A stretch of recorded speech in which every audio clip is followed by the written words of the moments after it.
Welcome to the Breakout Growth Podcast, where Sean Ellis and Ethan Garr interview leaders from the world's fastest growing companies to get to the heart of what's really driving their growth. And now, here are your hosts, Sean Ellis and Ethan Garr. All right. In this week's episode of the Breakout Growth Podcast, Ethan Garr and we sat in the same room for a change. We had a chat with Tom Smith, the founder and CEO of GWI, which is a London-based consumer research software company. So Tom started the company all the way back in 2009, but he built it from the ground up. And we just learned a ton about managing and harnessing change in the face of rapid growth. And he showed how GWI got started, how it grew, and really where it's going in the age of AI. So Ethan, what stood out for you from our conversation? Yeah, Sean, it was fun to record this in the same room. And it was great seeing you and your family while I was out in Southern California. This is one of those conversations that I think just had a lot of nuance to it. You know, Tom said that like early in his career, he kept seeing that data never seemed to answer the questions that his clients had. And really, you know, GWI was his answer to that. He used technology and kind of a new mindset to make this kind of research more usable, more accessible for companies. And I think, you know, as a first-time founder, he was, you know, forced to figure this all out on the fly. Right. And, you know, that early story was all about, you know, bootstrap grit and determination, which is like, you know, I think, you know, we could listen to stories like that all day long. Exactly. But, but, you know, now, like you see where that's evolved. Now he's got 600 employees. It's about leading his team into a future where, you know, he's saying that AI is the most exciting thing to ever happen across his industry. I mean, it's super exciting. Yeah, 600 employees. That's a big team to be managing, and it was cool that he took the time out to talk with us. So we touched on a lot of topics that I think are going to be meaningful for our audience. AI was a theme that came up again and again. You know, one of the things that he emphasized that I think is really important is you need to know how to ask the right questions to be able to get the most out of AI, and that's something you and I are both increasingly learning. You just coached me on some things there recently that have helped my AI game quite a bit on ChatGPT anyway. But he also talked about the product-led motion, and that's a theme that's come up a lot. Is, you know, how, you know, do you stick with a sales-led motion? Do you move to a product-led? Do you complement it? But I like the way he positioned it as something that product-led was allowing him to reach a broader market and really bring the power of a solution that was really in the domain of just really big companies in the past to now smaller companies could be able to benefit from this. Yeah, you know, you always see these like, you know, LinkedIn posts like, you know, should you be product-led or sales-led? You know, it's more like, I think what you see over time is that it's layers, right? Like, you know, there's for his company, I think product-led is another layer to add new dimensions and like you said, reach new audiences. So I think it's cool to see it happening, and there's a lot to learn from there, you know, there. But yeah, obviously, you know, AI continues to change everything. But one thing that it hasn't changed is that leadership still really counts. Right. And that's what I got a lot out of from this conversation. You know, how Tom thinks about his role leading his team, how that's evolved with growth, how as a CEO, it can be challenging to operate in what he describes as kind of, you know, different zones. It just feels like his story in this conversation, you know, for our audience, it's just going to offer something that everyone can glean a little bit of value from. So yeah, there's a lot to unpack here. Yeah, for sure. There's a lot of meat on the bone here. So why don't we jump right into it and take a listen to our conversation with GWI's founder, Tom Smith. Let's do it. Hey, Tom, welcome to the Breakout Growth Podcast. Hi, how are you? Great to be here. Yeah, very good. Thank you. Great to meet you too. And I'm joined actually in person by Ethan Garr here. I think this is the first time we've ever recorded in the same room. Normally he's East Coast of the U.S. and I'm West Coast, but he's out here on vacation. So we decided to, in the spirit of this program, run an experiment. Hopefully it will not be one that... That's great. So far, so good. Working really well. Exactly. Yeah, it's good to see you. Actually, Sean, if we actually did record a podcast together. It was the very first podcast recording you did when you interviewed me, but before I was a co-host. Yeah, but that's where I think when we did that, it was you as a guest as opposed, and also both of us off the same computer. So being on two separate computers, this is a new experiment. Exactly. Always the big question of is an experiment a repeat of an old one or a new one? This is a brand new one. Awesome. So you're the founder of GWI, Tom, and for anyone who's not familiar, it's a London-based consumer research company. But it'd be great if maybe you could give us some more context about GWI. What you guys specifically focus on, how big the company is, etc. Absolutely. So a GWI we're applying technology to market research, right? So we are collecting massive scale survey data. Probably we do about 1.5 million surveys a year across 55 countries now. Mm-hmm. And we deliver that data to our customer base through a simple to use online platform that enables anyone to source instantaneous consumer insights about their audiences and consumer segments. I've been running the business now for 15 years, founded it in 2009. We're a UK-based business, but we have customers, about 1,200 customers from all over the world. We're nearly 600 staff. We're mixed between UK, US. We have a big team in Athens who do a lot of the engineering and data science work. We've got people in Singapore. And yeah, as I said, customers everywhere. So we have a very global footprint from day one. Yeah. And are you mostly collecting through kind of a traditional survey? Like how do you actually get the data into your system? Yeah. So we're collecting basically all through online surveys, right? So if you ever completed an online survey, multiple ways you can do it. You can do it for a desktop, you can do it for a mobile. We work with a number of partners, and we built a technology that enables us to identify people across all of these research panels worldwide, about 30 suppliers. Mm-hmm. We've got this virtual panel of real people, which is around 20 million people worldwide. And we will survey selectively from that group of people. And in each country, we're looking for specific bucket segments of people. So we're looking for the right age profile, right education profile, right income profile, right ethnicity profile. And we use all of that. We then weight that to the population. So the 1.5 million people we'll survey every year will give us a viewpoint into the thoughts, feelings, attitudes of 2.8 billion people worldwide in all the internet markets that we cover. And what makes us different to, say, traditional market research is global reach, scale. We're running the data online, so it's highly frequent, and it provides an incredibly rich kind of perspective, like 200,000 data points on every single individual that you would never get from traditional surveying methods. And the result is the data set we've built, which is now 15 years old, is the most detailed viewpoint of consumers worldwide that's ever been built. And it provides a very unique perspective on, and I guess what's really unique is all the data is comparable. So you can say, okay, what does a consumer look like in my target audience in Spain? How does it look like versus the one in Italy versus the one in Bulgaria versus South America?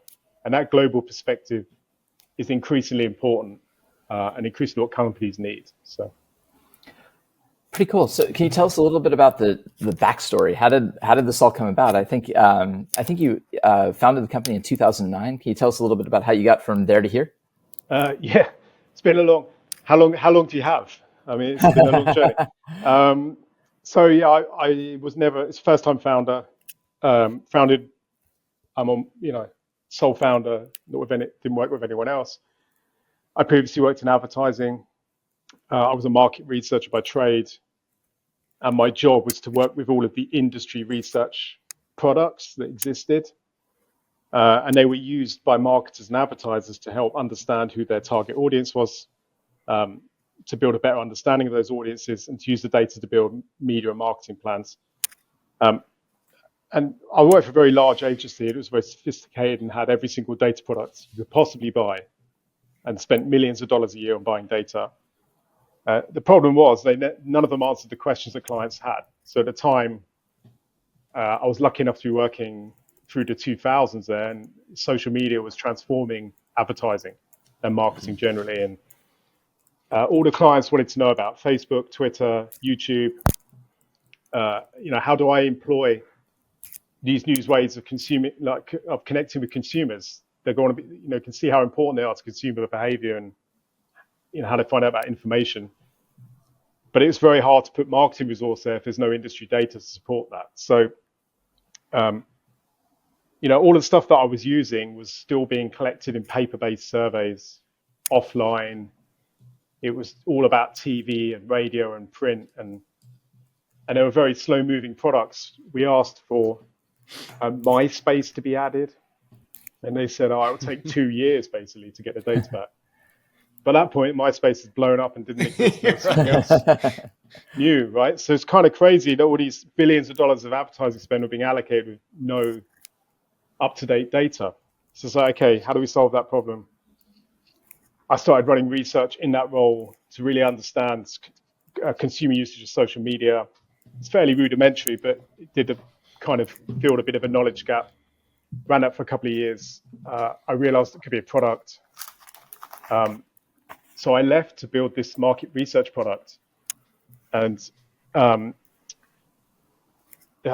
long story is I launched in 2009 when the world collapsed and the financial crisis came, and everyone decided that this is not a great time to buy new products.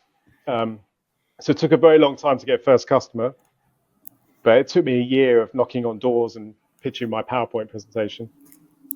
The first customer was Microsoft. So that was like, wow, okay, great first customer. Maybe there's an opportunity here that somebody needs, and they needed global data to understand their MSN, which dates it a little bit, their MSN customer and what they look like, because they need to explain that better to advertisers. So that was like step one, and we went from there. Now, I ran it in that format, the business, for about 5 years. It was entirely bootstrapped, built a couple of million revenue, and we were selling this research product to the kinds of companies that had always bought research products. Like in the world of marketing, it would be big media and creative agencies, anyone selling advertising, but very big international companies like we were working with BBC and Guardian, and we started working with Twitter at the time. But it was a fairly small business. Now, my vision at the time was that the demand for consumer insights was huge, right? And actually, the current research industry, in a way, the data's been collected, sold, and delivered, did not service that demand. And everyone that was coming and asking for the insights, we would do like,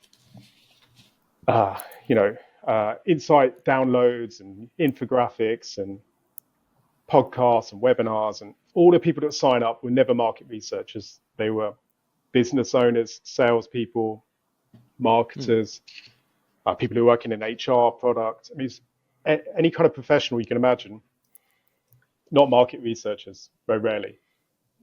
It's like, the demand for the insights, i.e. the actual end user of that information to make a decision, is not the market researcher. They're the kind of conduit between the data and the end user. But nobody's delivering that data directly to the end user. So how do you do that? You need software.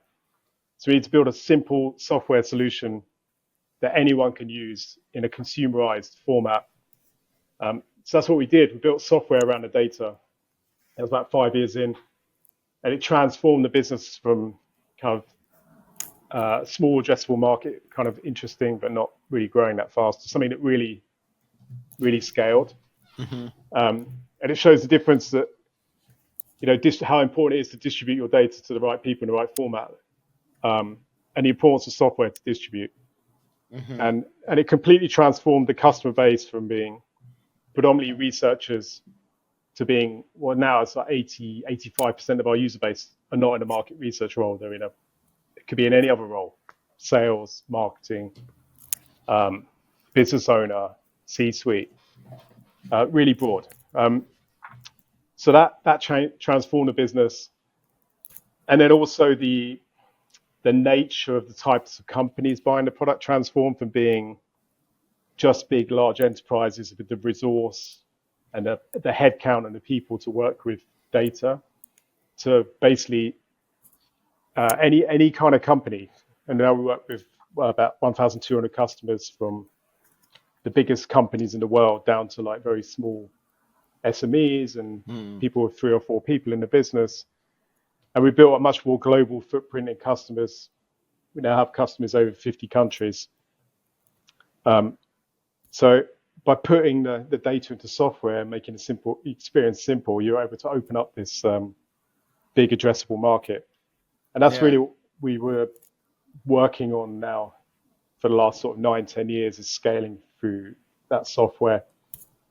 Such a great insight. I'm a big survey guy personally, and kind of probably most important thing I do in every role that I'm in. And for years, I have always preferred one platform over other platforms because it's so easy for me to analyze the data in that platform. And I think it's easy to miss how important that is. It's so important. I mean, through the products we use in day-to-day life, you tend to steer to the one that's easiest to use, right? And that whole market research industry had neglected UX and user experience. So that was important. And the other thing is, by putting it in software, you could make it accessible and cost-effective and easy to buy. Which I think most industry research products are very expensive, very high entry points. So it did a lot in terms of transforming the buying experience as well. So yeah, it's really important. And is it? I mean, from what you said, especially with the panels, it feels like it's not necessarily researching against your direct customers. It's more looking at the broader market. Or do you also help with research with your customers directly? No. So when people come to the platform, the data is representative of all consumers in a market. Okay. So they'll be using it to understand. I mean, there's a huge number of different ways you could interpret the data, but generally you'll be looking at like who's your target market customer, what do they look like, and trying to build a greater understanding of those. And because we collect lots of data about product usage and brands, from everything from the cars you drive to the supermarkets you shop in, where you bank. I mean, it's really like very comprehensive.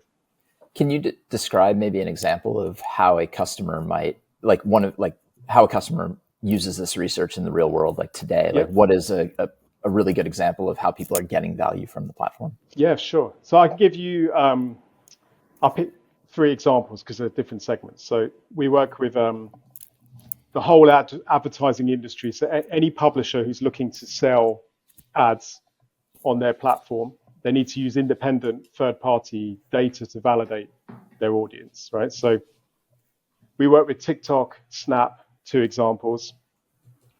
If TikTok are pitching and advertising a brand, we can give the example of they're pitching Samsung, for example. They want to be able to say, using GWI data, the owner of Samsung TVs, or the people who are thinking about buying a Samsung TV, are far more likely to be active on TikTok. They're more likely to spending money on technology. They're more influential. They want to paint that story of the data to prove the value of the audience and to make the sales argument that Samsung should think about putting their money into TikTok and not another platform. So that's one example. We work extensively with sports and gaming. So we've worked with Chelsea Football Club as an example, where they would use GWI data to understand the fan base. And say, this is how many fans that Chelsea have worldwide. This is what they look like in different markets. And they've used it to win sponsorship deals. So some of the shirt sponsors, they want to prove that there's a strong relationship between the Chelsea fan and that brand. And it makes sense for them to put the investment into Chelsea.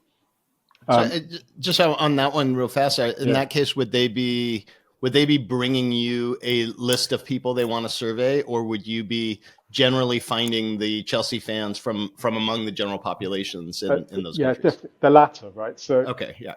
The kind of compelling thing about GWI is you come to the platform, we've done the data collection already because we're running it continually at massive scale. And that's good for a couple of reasons, because A, it's you know how pressured it is in the workplace now. You need answers straight away, immediately. Yeah. I don't have time to go and run a new market research study to go and find the answers.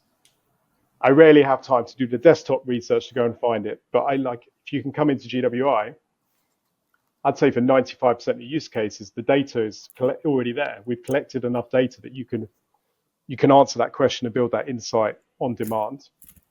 And that's really important. So all of the customers and clients of GWI are all using the same data. It's how they manipulate and use the data and how they apply it to their use cases. It's really important. Mm-hmm. So, and then obviously, like, we're going through a pretty massive transformation right now with AI. I'm curious how that starts to factor in, or if that starts to factor in. Does it start to affect kind of how market research is done, or is this going to kind of run parallel to the AI movement? I think AI is the most exciting thing that's ever happened to market research. Yeah. Okay. Cool. I couldn't be more bullish about the potential, right? Especially if you think about where we see the value for AI is helping people answer questions from the data, basically. So we're in the process. We have already integrated AI into our platform for customers, so you can use natural language search to get answers. Perfect. Yeah, that makes sense. And we're about to release a whole new version of the product that's built entirely around natural language. So, at the moment, if we onboard somebody, the product's simple to use, but you still need to help somebody understand where to look for the right data to answer the question, what types of data make sense to use, how to interpret the data. So you're kind of teaching people a bit how to do the analysis and the research. And if you apply AI on top, all of that goes away, right? So you can now come into GWI and ask a question as you'd do a Google search, and you say, so that example I gave you earlier, you could say, if you're working as a sales executive at TikTok and you need the data to prove to Samsung, you'd say, are TikTok users more likely to own a Samsung TV? You can ask that type of question. It will mine the entire data set and bring the answer back. So you could technically ask that question with like ChatGPT today, but it's not going to be on your proprietary data set. So it's going to be kind of probably not that useful of an answer. It will give you a very generic answer. Yeah.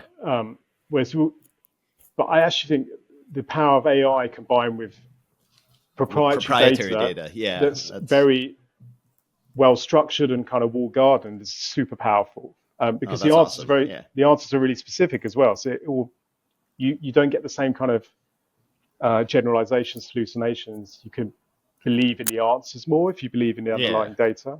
And it starts to really democratize access to that data. So I think both qualitative and quantitative data, when you start to combine those, I think you're seeing the same thing on the quantitative side, but I haven't really heard many people talk about the qualitative side. So that's super cool. Yeah.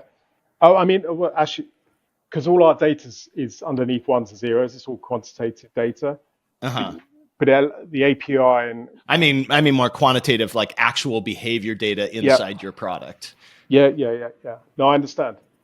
And it's the kind of core part to democratizing access, like you said. And if we're going to deliver the product to the people that really want to use it, it's about making it simpler to use, and AI has a huge role in that.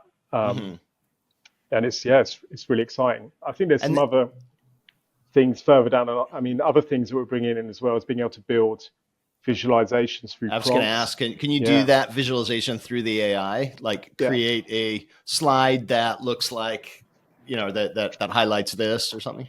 So that's stuff that it won't come this year, but next year. But like so at the moment, if you're building a dashboard or an analysis, you've got to kind of pick the chart type, choose what data to put in there, do your filters and everything. Yeah, you just be able to build from a prompt. So super cool. Yeah. Build me a dashboard that does this. And, so I was just curious, you told us a little bit about the journey, and I know originally you're bootstrapped, now you're much larger scale. Has that does that change your approach to how you think about AI and how you have different resources to seize on opportunities? Can you tell us a little bit about how you think about AI differently now than you might have thought about it, 8-9 years ago when you maybe were in a different situation? That's a good question. Yeah, I mean, in some respects, it might almost be easier if you start with a blank page because you haven't got existing product and user base to kind of, to service and deliver what they already need. So, and you think what you can build now with AI is quite remarkable with relatively little resource. So, you probably look at it slightly differently. However, on the other side of things, the volume of data that we've now managed to accumulate and the level of technology and process we've built around the collection and management of the data at scale makes this far more interesting, because I think, as I said before, the combination of what you can do with AI along with like that, the data asset is really exciting and you can do a lot. So, I mean, I think in truth, we're able to build a much more probably aggressive roadmap around this now, because we have got the teams, the resource, know-how, and the data's there as well. So we're moving very quickly, and we're asking the teams to do a lot, and that wouldn't have been possible in the early days. Didn't have the resource. However, you do have to do things very differently. Like, we've had to be very clear what the vision is around that, and as you'll have concerns from internal teams about, we're going to be selling and delivering the products in a different way. Does that compromise? Does it cannibalize existing business? Is it really what our customers want? So there's a lot more time about bringing people along the journey than just building something and see what happens. Yeah, I want to go back to something you said earlier, because I think it maps to this well. Like, that it feels like there was a kind of a big, almost, I wouldn't say turning point, but like, a figuring out of the business when you realize, like, making the data super useful instead of just having a sales process focused on getting people to buy the service. But once you focus on making the data useful, that was a big turning point in the business. That seems to map really well to this AI piece. But I'm curious, like, is that the point where you felt like that you had this at least figured out to where you could build a really interesting business in this space, or was there a different point? And then maybe what were some of the challenges that stood in the way of that? Yeah, I think the point where I realized this could be a really large business was after we launched the data and software. And we basically started operating as a SaaS business. We were selling subscriptions to software, not selling the research. And you started to see a couple of things happen, which made me realize if you panned it out, it could be something really big, is that you were signing customers that you'd never think of signing. That was the first one. You improved your retention rates. You were seeing growth rates on existing contracts grow. And all those, and the number of users that customers are putting onto the platform are increasing substantially from what we were able to sell before. So all those kind of indicators were like, okay, this could be something that's quite big. And if you model it out and you look at the power of compound growth through a SaaS platform, it can go a long way. But yeah, I think the most compelling bit is when you start, it's the diversified customers in lots of different markets. And you think, well, we've got a couple of sports teams and they're finding value in renewing and growing. So that this must have value for 50, 60, 100 sports teams. It's the same when we started selling more into corporate brands. And you think how large that addressable market is. And you suddenly starting to sell into different types of companies in different markets, and they're renewing and growing. Logically, that means you have a really large market opportunity. But there's no way without the software, without building SaaS product around the data, none of that would have happened. So, I think that, you could see that quite early as soon as we built that.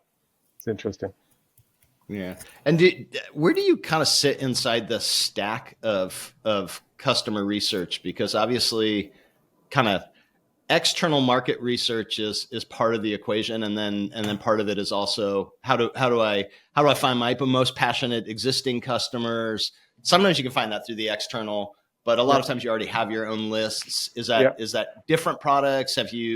Is that a risk to the business that some of those other products are also entering into the more panel driven side of things? It's a great question. So there's depends a bit on the buyer and the company type, but generally, I mean, most of our big companies will be buying multiple data products and running custom research elsewhere.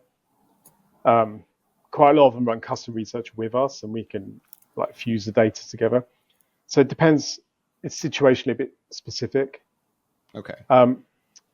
Now there are lots of companies who will buy, have lots of huge number of pieces of software in a go-to-market stack of software. You think of all the, and we're not really integrated in that at this point. We're working towards that. We sit a bit separately and generally sort of more in marketing and planning and strategy, and less downstream. Mm-hmm. Now, in a lots of companies that are buying the product have never bought a research product before, mm-hmm. and so if you look at when we lose deals, it's rarely to competition because they're not really competitive tenders. Mm-hmm. Typically, the company has said, "Okay, we need to find out this information. Like, we need to figure out how to do, I don't know, launch a product in this market, or we need to figure out what our personas look like in different places," and they don't know how to do that, and they come across GWI as a solution. So maybe we're the first time ever bought a research and insights product, or they are running market research in a traditional way, working with a research agency, and they realize how much time it's going to take, how expensive it's going to be. Like if you're a company that was operating in 10 countries, for example, and you want to collect data about your market and customers across those countries, if you went to a research agency, it'd take about 6 to 9 months to run that study end to end. It would be extremely expensive. You're talking hundreds of thousands of dollars, and you might not collect the data you realize you actually need because it's going to be quite limited in scope. So by taking that approach and saying, actually, we'll buy a product like GWI where they're already collecting the data, you get the same thing for a fraction of the cost. It's instantly available, and you can constantly go in and ask new questions and query things and play around with the data. So it's a more modern approach to consumer insight. So yeah, often people have not bought this, a data product before. We might be the first one. Yeah, I was curious around that. With you were selling to companies like Microsoft. Now you're talking about selling to companies to sports organizations. Yeah. How much is the job of your sales team just to simply educate the populations, potential customers that this can be powerful and this exists, versus are people starting to see that like there's value out there, we've got to go find it? Or do you really have to go do the work to, source out these companies that you think might get value from this and explain how to use this? It's a massive education layer. Yeah, so people tend to discover GWI. We produce a lot of reports. We might do stuff like everything you need to know about Gen Z, or social media trends, stuff like that. People read it, they find it interesting, but they don't realize there's a product behind it. And the job of the salesperson is to educate them about how they could get access to data and how they apply it to what their questions and challenges are. There's a huge education piece there. And the other side of it is market research is not generally speaking, has not been moved into software. It's not self-service business. There's some products, don't get me wrong, but as a whole, we're talking about a business that's $100 billion annually, and most of it's still delivered by people and service. So, if you think of nearly everything else we do at work, it's through a piece of software, like CRM. I manage all of our HR is self-service and managed through, everything to do with contracts and holiday, and nearly everything you do at work is a piece of software. And market research hasn't really gone down that path yet. So there's a lot of education about the idea that you could buy a piece of software that can solve these research questions. And yeah, it's a challenge for our sales team. You need quite a lot of knowledge of products. You need to know how to use the data. You've got to prove the use cases. And yeah, but it's also a fun challenge for them because it's kind of as an intellect, you've got to learn a lot of new things. It's got an intellectual challenge to it. The stories and the data are interesting. And then the kind of clients that are interested in it are kind of exciting clients to work with. So, yeah. I think when we spoke a few months ago, you had actually mentioned that you had traditionally been sales led, and that makes sense based on what you just described, but that you've more recently been moving to a more product led approach, or at least trying to add a product led layer to that. Can you tell us a little bit about that with those challenges? What does that look like? Yeah. At the moment, the kind of what we just talked about is like I think from the technology wasn't really there to be able to make this type of product immediately usable without someone onboarding you, explaining the data, or if you had like market experience from elsewhere and you're an expert using market research. But I think AI genuinely changes all of that. So the self sign up and self use product that we're building is built all around AI, and so it's a natural language. You start with natural language. You ask questions, and that doesn't need any training. Like everybody knows how to ask a question. It's very easy to show people the kind of prompts to use that get good results. It's in a format that's familiar. The user experience is familiar. We've done it elsewhere. It's kind of how ChatGPT works. It's not dissimilar to how Google works, or certainly how Google's moving to. So we are now able to put our data into a format where somebody can get value without a human being involved. So that gives us the possibility to build a genuinely self-sign-up PLG model around the data. And we want to do what you can do from what companies have done to other fields, like Canva has done for design and made it accessible to everyone. We want to do for market research. And now that potential is here. You can do it because of the tools of AI. So the experience from later this year will be very much you'll be able to discover the products and the trends and the insights that we're publishing. You then be able to start using a free version of products that's search-based, and then that ladders in. There's different layers of complexity and detail with the results, depending on your level of need. It'll either be free or paid for or company buy. It's very exciting, but we couldn't do that before. So, yeah. You might have mentioned already, but how many people work in the company now? Just shy of 600. Wow. So I imagine it was a little easier to turn on a dime in the early days. I'm curious, like with the emergence of all this new opportunities, how do you kind of keep everyone in sync, and like how much does the sort of vision or mission of the business evolve as these new opportunities are coming up? Yes, it's definitely different, and in some ways you have a lot more resource to do things, but in the other ways you just need to bring everyone. You need to bring everyone on a journey. You need to talk about clearly, like, this is the vision and the mission of what we're trying to do. Yeah, and this is why AI is important, for example. And I think where it made sense for us particularly is that our mission and vision was always about taking the product to the biggest possible audience and to the professionals that need it, not just experts. And that's been the operating model for some time. So it's like, look, we're not just interested in AI for the sake of being AI. It genuinely helps us achieve that mission because it makes it easier for the user. You're not just, I mean, you see a lot of things where AI is just plugged in for the sake of it. It's not actually adding any value to the end user. So it's here, like, it's genuinely, it transforms how you access and interpret information.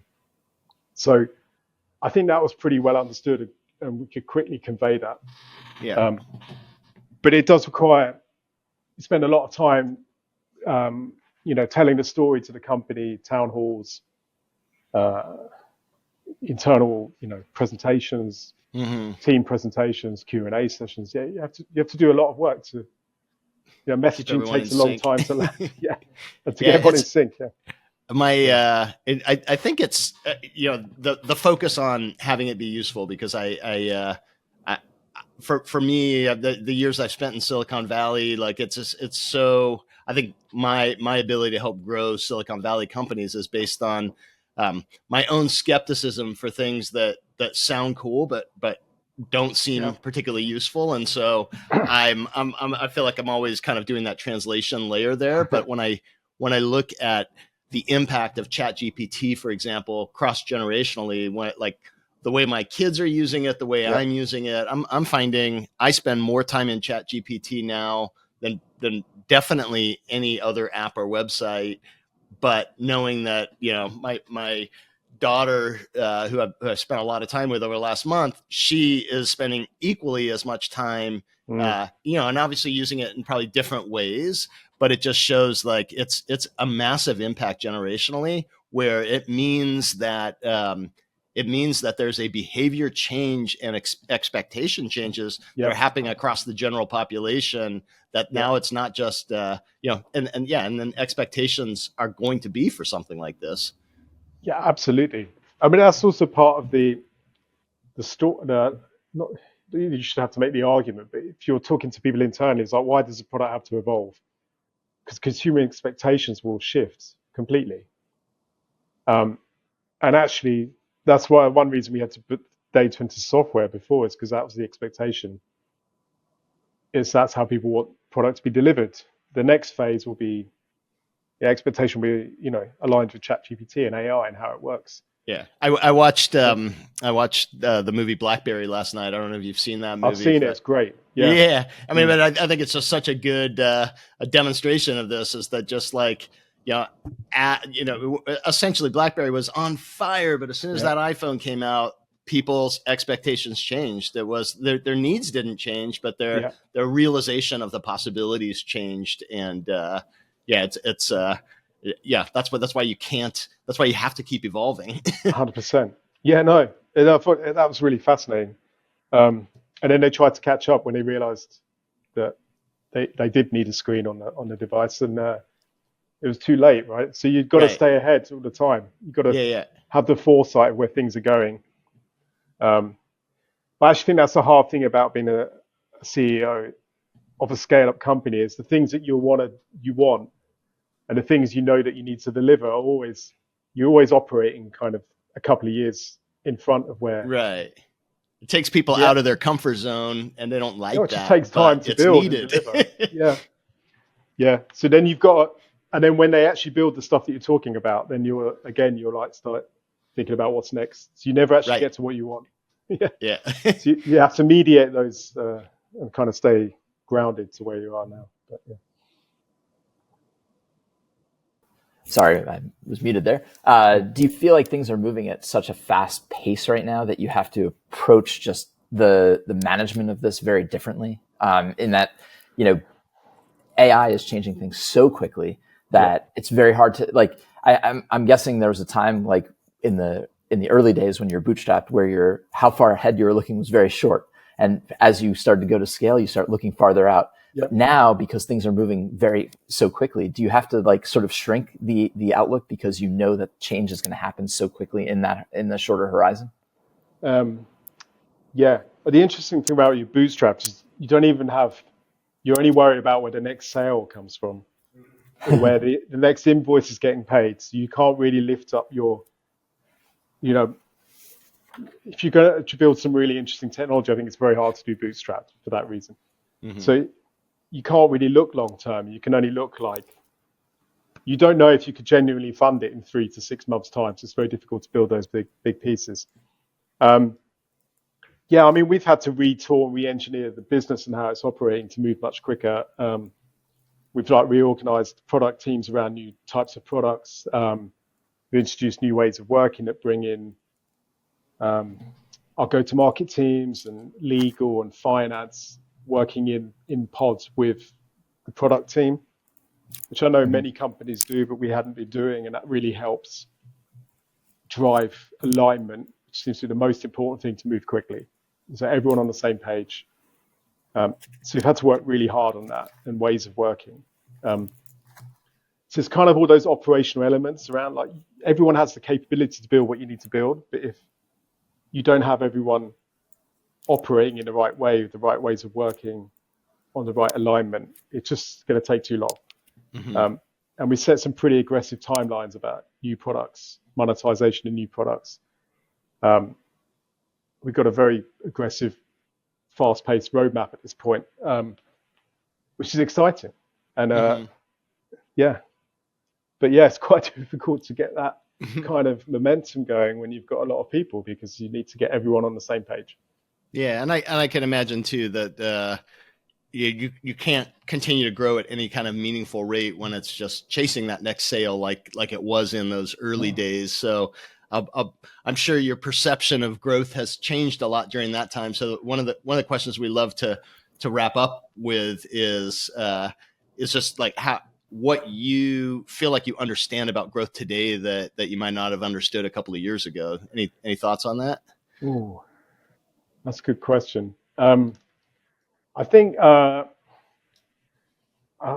just remember in the very early days, there wasn't really any clear understanding of, from my side, I'd never been a founder before, it's like the level of, the power of kind of compound growth on top of subscription products is really, really substantial. And you feel like you're dealing with quite small numbers, but if you look at how that can grow over time, and you're willing to give it the time and stick around, it can be really substantial, meaningful.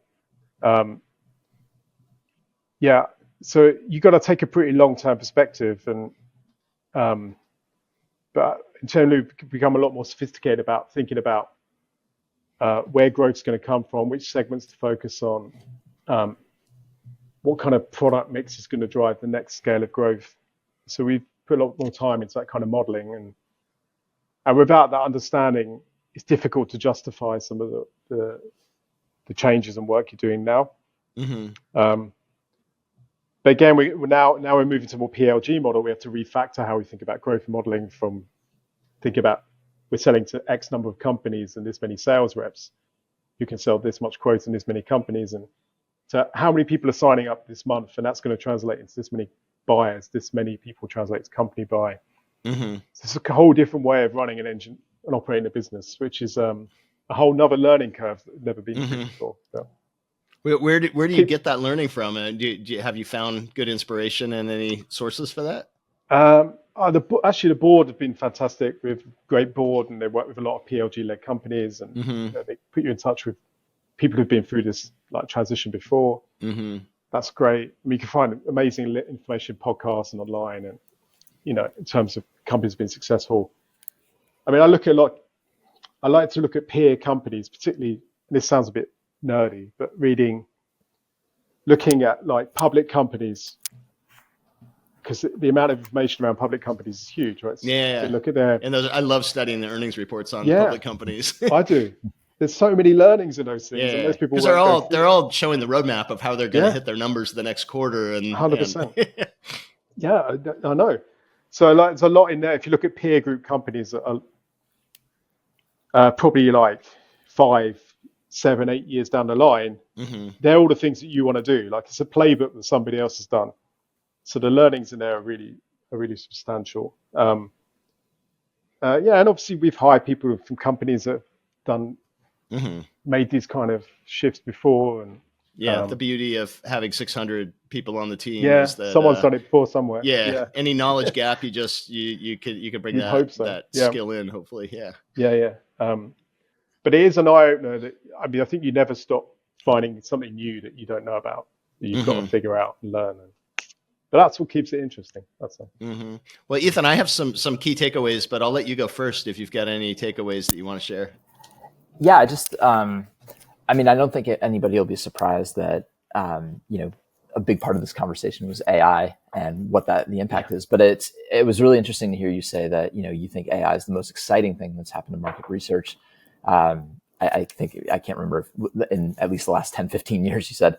And I think what's interesting about that is the way you've described how from your early days of bootstrapping to now at scale how you have to think about this differently, but you also have resources and opportunities to think about it differently and approach it differently. And I think that's super exciting. And I think, one of the key takeaways from me is like, as you scale, you have the opportunity to be more aggressive, but you also have to be more thoughtful and intentional about how you lead your teams through those transitions. So I thought that was super interesting. But Sean, how about you? You always have a bunch of good takeaways to pull from these.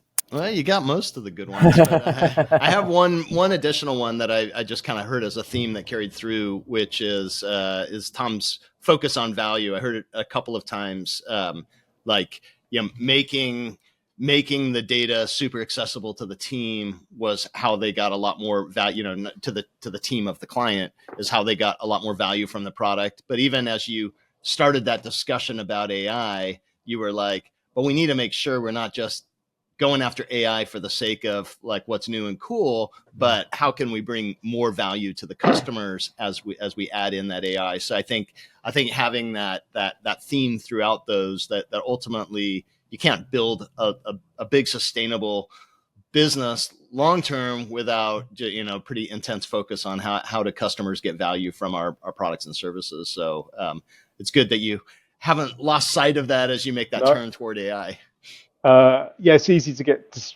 It's very shiny and but I think if it doesn't solve a problem, don't use it. But I genuinely think it's. I think a lot of AI is looking for use cases, but I think in our world, it's just it will transform how people are going to operate and work. So a good way. Yeah, for sure. And just to kind of reiterate on something I said before is that the hardest thing to change with people is behavior, and the behavior is actually changing before you've added it in there. People are used to those natural language queries. Like for me, it's probably one of the biggest shocks is 70% of my use case with WhatsApp has shifted from I used to Google it, or not WhatsApp, sorry, ChatGPT. I used to Google it. Now I ChatGPT it and get usually much better answers. And of course, Google's now building in the AI layer themselves. But the funny thing is, I can't imagine now paying for Google, but I pay the $20 a month for ChatGPT. Yeah, so do I. That's a good point. And so like I'm not going to pay a second one, and as long as I'm paying it, I'm going to keep using that one unless Google is way better, and I think that's unlikely in the short term anyway. It's interesting. But just your point before was very interesting about how it doesn't matter what product you're selling, the expectations of the user are going to change, right? They're going to want the same thing. So you need to evolve for sure. Yeah. Well, congratulations on all the success. Like to be able to bring a company from bootstrapping all the way to a 600-person team, evolving into AI now, which it seems just like such a natural next step for consumer research. Is definitely exciting times, and I hadn't. Basically, if you kind of think about AI in almost every business, and you kind of spend some time really deeply thinking about it, you start to get ideas of how that business will be impacted by it. But I hadn't really done that deep thinking around consumer research, and now that we've gone through this, like it seems so obvious and makes a ton of sense. And I think there's like that natural tendency, like how is AI going to transform that business away? Like it's going to go away. Whereas here it's like the natural one is how is it going to just make it better and better and better and more useful and valuable? And I think that's what you've really pointed out, is that it just becomes the accessibility throughout organizations for people to get the information they need in real time and have it so nuanced. I think that's where there's incredible value to be found. It's absolutely true. And actually, one of the things I didn't mention before is one of the fears when you start talking about AI and the product is people think we're doing it because we don't need the people in the business, like it's a replacement for people. And I'm like, that's absolutely not the case. And actually, if you look at across the broader industry, there's a huge skill shortage with data analysis, and most companies don't have enough people or can't afford the budget for all the people they need. So AI enables you to, get value from something and give it to all the people that need it without having to, build these vast teams they're never going to be able to afford to do. So it's not taking people out of the process. Right. And most of the data scientists and experts don't like to just be running a bunch of queries for people. They prefer to be doing the deep work of really trying to understand something on a deep level. So you can do the interesting part, the interesting layer. Yeah. 100%. Yeah. But enabling people to get democratize that access to information becomes really important. Well, we could keep going on with this conversation for a long time, but I'm excited that we had you for the amount of time that we did. So Tom, thank you so much for bringing us up to speed on GWI, and to everybody listening, thanks for tuning in. Thanks, everyone. Great. Thank you. Thanks, guys. Thanks.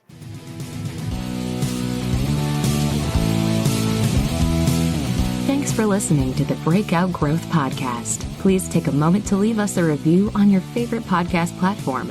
And while you're at it, subscribe so you never miss a show. Until next week.